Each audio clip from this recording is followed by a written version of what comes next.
Hi everyone, this is Dr. Kesavan from Tamil Nadu Dr. G. Jayalalitha Fisheries University. First of all, I thank the organizers for giving me the opportunity to deliver the lecture on Art of Scientific Writing. My lecture contains three sections.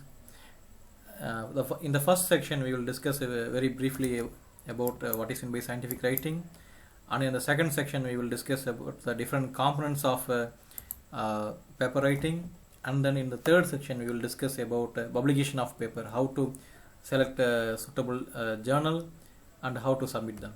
Okay. So, introduction. What is meant by scientific writing? Scientific writing is nothing but thinking in words in terms of science as a logic. Okay, because all of us know how to write a letter, how to write an email, but still when it comes to writing a paper we find it very difficult, and that's what we are going to learn in this scientific writing lecture. First of all, why do we write or publish research papers? Theoretically, in order to share the research findings and also to discoveries with the hope of improving the society, we do scientific writing, we publish the papers. But when we talk practically, in order to get the funding, to get promotions, to get a job, to get a degree, and sometimes, or even most of the times, to keep our job, our present job, we have to publish. Okay, whether you are interested or not, whether you are an expert or not, as long as you want to keep your position in a research organization, you need to publish articles. Publication is not a simple task. You need to have a quality publication in good journals. We will learn through this lecture how to write a good paper and how to publish in good journal or suitable journals. Okay.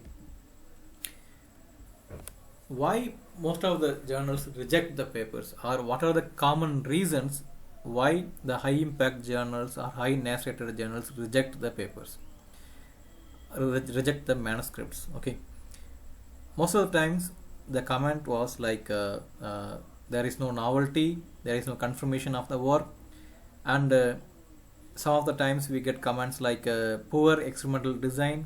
Let's say you are having an experiment where you don't find a suitable control or sufficient control, or sometimes you may need additional experiments,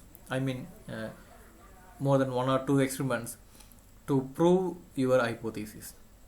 In those cases, your paper will be rejected as a poor experimental design. And many of the times we submit the articles or the manuscripts to inappropriate journals. What is meant by inappropriate journal? We always look at the impact factor or the narrating for the quality of the journal, but we never look at the scope of the journal, whether they accept the work that we have done, or whether our research field is one of the scope under this journal. We have to check them before submission. And most importantly, if your work is not written very well, the structure of the manuscript and the language of the manuscript and the discussion of the data, if it is not good enough, then your paper will be rejected. These are the common reasons why most of the papers are rejected.